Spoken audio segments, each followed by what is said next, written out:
दोस्तों, आज देखते हैं श्रीमद् भागवत गीता। यह अध्याय दूसरा है और हम इस अध्याय में श्लोक देखेंगे 26 से 30 तक। आपको बता दें कि इस अध्याय का नाम है गीता का सार है। तो चलिए शुरू करते हैं। श्लोक 26। किंतु यदि तुम यह सोचते हो कि आत्मा अथवा जीवन का लक्षण सदा जन्म लेता है तथा सदा मरता है, तो भी हे महाबाहु, तुम्हारे शोक करने का कोई कारण नहीं है। विश्लेषण। सदा से दार्शनिकों का एक ऐसा वर्ग चला आ रहा है जो बौद्धों के ही समान यह नहीं मानता कि शरीर के परे भी आत्मा का स्वतंत्र अस्तित्व है। ऐसा प्रतीत होता है कि जब भगवान कृष्ण ने भगवद गीता का उपदेश दिया तो ऐसे दार्शनिक विद्यमान थे और लोकायतिक तथा वैभाषिक नाम से जाने जाते थे। ऐसे दार्शनिकों का मत है कि जीवन के लक्षण भौतिक संयोग की एक परिपक्व अवस्था में ही घटित होते हैं। आधुनिक भौतिक विज्ञानी तथा भौतिकतावादी दार्शनिक भी ऐसा ही सोचते हैं। उनके अनुसार शरीर भौतिक तत्वों का संयोग है और एक अवस्था ऐसी आती है जब भौतिक तथा रासायनिक तत्वों के संयोग से जीवन के लक्षण विकसित हो उठते हैं। नृतत्व विज्ञान इसी दर्शन पर आधारित है। संप्रति अनेक छद्म धर्म जिनका अमेरिका में प्रचार हो रहा है, इसी दर्शन का पालन करते हैं और साथ ही शून्यवादी अभक्त बौद्धों का अनुसरण करते हैं। यदि अर्जुन को आत्मा के अस्तित्व में विश्वास नहीं था, जैसा कि वैभाषिक दर्शन में होता है, तो भी उसके शोक करने का कोई कारण न था। कोई भी मानव थोड़े से रसायनों की क्षति के लिए शोक नहीं करता तथा अपना कर्तव्य पालन नहीं त्याग देता है। दूसरी ओर आधुनिक विज्ञान तथा वैज्ञानिक युद्ध में शत्रु पर विजय प्राप्त करने के लिए न जाने कितने टन रसायन फूंक देते हैं। वैभाषिक दर्शन के अनुसार आत्मा शरीर के क्षय होते ही लुप्त हो जाता है।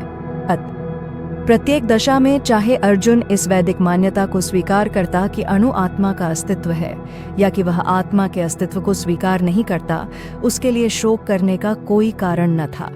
इस सिद्धांत के अनुसार चूंकि पदार्थ से प्रत्येक क्षण असंख्य जीव उत्पन्न होते हैं और नष्ट होते रहते हैं, अतः ऐसी घटनाओं के लिए शोक करने की कोई आवश्यकता नहीं है। यदि आत्मा का पुनर्जन्म नहीं होता तो अर्जुन को अपने पितामह तथा गुरु के वध करने के पापफलों से डरने का कोई कारण न था। किंतु साथ ही कृष्ण ने अर्जुन को व्यंग्यपूर्वक महाबाहु कहकर संबोधित किया, क्योंकि उसे वैभाषिक सिद्धांत स्वीकार नहीं था जो वैदिक ज्ञान के प्रतिकूल है। क्षत्रिय होने के नाते अर्जुन का संबंध वैदिक संस्कृति से था और वैदिक सिद्धांतों का पालन करते रहना ही उसके लिए शोभनीय था। अब देखते हैं अगला श्लोक। श्लोक 27। जिसने जन्म लिया है उसकी मृत्यु निश्चित है और मृत्यु के पश्चात पुनर्जन्म भी निश्चित है। अपने अपरिहार्य कर्तव्य पालन में तुम्हें शोक नहीं करना चाहिए। विश्लेषण। मनुष्य को अपने कर्मों के अनुसार जन्म ग्रहण करना होता है और एक कर्म अवधि समाप्त होने पर उसे मरना होता है, जिससे वह दूसरा जन्म ले सके। इस प्रकार मुक्ति प्राप्त किए बिना ही जन्म मृत्यु का यह चक्र चलता रहता है। जन्म मरण के इस चक्र से वृथा हत्या, वध तथा युद्ध का समर्थन नहीं होता, किंतु मानव समाज में शांति तथा व्यवस्था बनाए रखने के लिए हिंसा तथा युद्ध अपरिहार्य हैं। कुरुक्षेत्र का युद्ध भगवान की इच्छा होने के कारण अपरिहार्य था और सत्य के लिए युद्ध करना क्षत्रिय का धर्म है। अपने कर्तव्य का पालन करते हुए वह स्वजनों की मृत्यु से भयभीत या शोकाकुल क्यों था?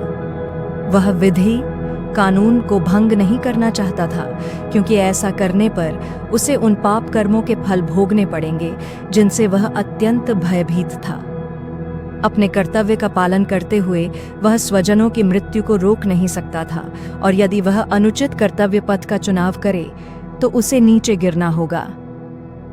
दोस्तों, आपको बात दे कि यह वीडियो श्रीमद् भागवत गीता का 15वां भाग है।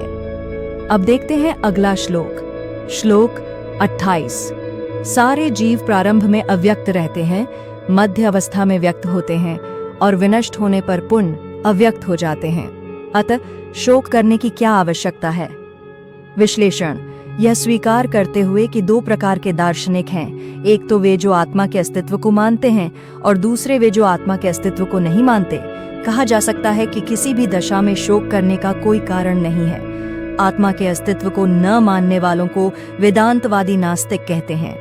यदि हम तर्क के लिए इस नास्तिकतावादी सिद्धांत को मान भी लें तो भी शोक करने का कोई कारण नहीं है। आत्मा के पृथक अस्तित्व से भिन्न सारे भौतिक तत्व सृष्टि के पूर्व अदृश्य रहते हैं। इस अदृश्य रहने की सूक्ष्म अवस्था से ही दृश्य अवस्था आती है। जिस प्रकार आकाश से वायु उत्पन्न होती है, वायु से अग्नि, अग्नि से जल और जल से पृथ्वी उत्पन्न होती है, पृथ्वी से अनेक प्रकार के पदार्थ प्रकट होते हैं। यथा एक विशाल गगनचुंबी महल पृथ्वी से ही प्रकट है। जब इसे ध्वस्त कर दिया जाता है तो वह अदृश्य हो जाता है और अंततः परमाणु रूप में बना रहता है। शक्ति संरक्षण का नियम बना रहता है, किंतु कालक्रम से वस्तुएं प्रकट तथा अप्रकट होती रहती हैं। अंतर इतना ही है। अतः प्रकट होने व्यक्त या अप्रकट अव्यक्त होने पर शोक करने का कोई कारण नहीं है। यहाँ तक कि अप्रकट अवस्था में भी वस्तुएं समाप्त नहीं होती। प्रारंभिक तथा अंतिम दोनों अवस्थाओं में ही सारे तत्व अप्रकट रहते हैं। केवल मध्य में वे प्रकट होते हैं और इस तरह इससे कोई वास्तविक अंतर नहीं पड़ता। यदि हम भगवद गीता के इस वैदिक निष्कर्ष को मानते हैं कि ये भौतिक शरीर कालक्रम में नाशवान है, अंतवंत इमे देहा, किंतु आत्मा शाश्वत है, नित्यस्योक्ता शरीरेण, तो हमें यह सदा स्मरण रखना होगा कि यह शरीर वस्त्र परिधान के समान है। अतः वस्त्र परिवर्तन होने पर शोक क्यों? शाश्वत आत्मा की तुलना में भौतिक शरीर का कोई यथार्थ अस्तित्व नहीं होता। यह स्वप्न के समान है। स्वप्न में हम आकाश में उड़ते या राजा की भांति रथ पर आरूढ़ हो सकते हैं, किंतु जागने पर देखते हैं कि न तो हम आकाश में हैं न रथ पर। वैदिक ज्ञान आत्म साक्षात्कार को भौतिक शरीर के अनस्तित्व के आधार पर प्रोत्साहन देता है। अतः चाहे हम आत्मा के अस्तित्व को माने या न माने, शरीर नाश के लिए शोक करने का कोई कारण नहीं है। श्लोक 29। कोई आत्मा को आश्चर्य से देखता है, कोई इसे आश्चर्य की तरह बताता है तथा कोई इसे आश्चर्य की तरह सुनता है, किंतु कोई इसके विषय में सुनकर भी कुछ नहीं समझ पाते। विश्लेषण। चूंकि गीतोपनिषद उपनिषदों के सिद्धांत पर आधारित है, अतः कठोपनिषद में 1-2-7 इस श्लोक का होना कोई आश्चर्यजनक नहीं है। विशाल पशु, विशाल वटवृक्ष तथा 1 इंच स्थान में लाखों करोड़ों की संख्या में उपस्थित सूक्ष्म कीटाणुओं के भीतर अणु आत्मा की उपस्थिति निश्चित रूप से आश्चर्यजनक है। अल्पज्ञ तथा दुराचारी व्यक्ति अणु आत्मा के स्फुलिंग के चमत्कारों को नहीं समझ पाता, भले ही उसे बड़े से बड़ा ज्ञानी, जिसने विश्व के प्रथम प्राणी ब्रह्मा को भी शिक्षा दी हो, क्यों न समझाए। वस्तुओं के स्थूल भौतिक बोध के कारण इस युग के अधिकांश व्यक्ति इसकी कल्पना नहीं कर सकते कि इतना सूक्ष्म कण किस प्रकार इतना विराट तथा इतना लघु बन सकता है। अतः लोग आत्मा को उसकी संरचना या उसके विवरण के आधार पर ही आश्चर्य से देखते हैं। इंद्रिय तृप्ति की बातों में फंसकर लोग भौतिक शक्ति माया से इस तरह मोहित होते हैं कि उनके पास आत्मज्ञान को समझने का अवसर ही नहीं रहता। यद्यपि यह तथ्य है कि आत्मज्ञान के बिना सारे कार्यों का दुष्परिणाम जीवन संघर्ष में पराजय के रूप में होता है। संभवतः उन्हें इसका कोई अनुमान नहीं होता कि मनुष्य को आत्मा के विषय में चिंतन करना चाहिए और दुखों का हल खोज निकालना चाहिए। ऐसे थोड़े से लोग जो आत्मा के विषय में सुनने के इच्छुक हैं, अच्छी संगति पाकर भाषण सुनते हैं, किंतु कभी कभी अज्ञानवश वे परमात्मा तथा अणुआत्मा को एक समझ बैठते हैं। ऐसा व्यक्ति खोज पाना कठिन है जो परमात्मा, अणुआत्मा, उनके पृथक पृथक कार्यों तथा संबंधों एवं अन्य विस्तारों को सही ढंग से समझ सके। इससे अधिक कठिन है ऐसा व्यक्ति खोज पाना जिसने आत्मा के ज्ञान से पूरा लाभ उठाया हो और जो सभी पक्षों से आत्मा की स्थिति का सही निर्धारण कर सके।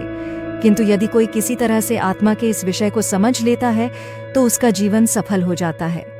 इस आत्मज्ञान को समझने का सरलतम उपाय यह है कि अन्य मतों से विचलित हुए बिना परम प्रमाण भगवान कृष्ण द्वारा कथित भगवद गीता के उपदेशों को ग्रहण कर लिया जाए। किंतु इसके लिए भी इस जन्म में या पिछले जन्मों में प्रचुर तपस्या की आवश्यकता होती है, तभी कृष्ण को श्री भगवान के रूप में स्वीकार किया जा सकता है।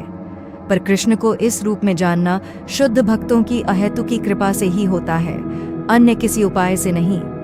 श्लोक 30। हे भरतवंशी, शरीर में रहने वाले देही का कभी भी वध नहीं किया जा सकता, अतः तुम्हें किसी भी जीव के लिए शोक करने की आवश्यकता नहीं है। विश्लेषण।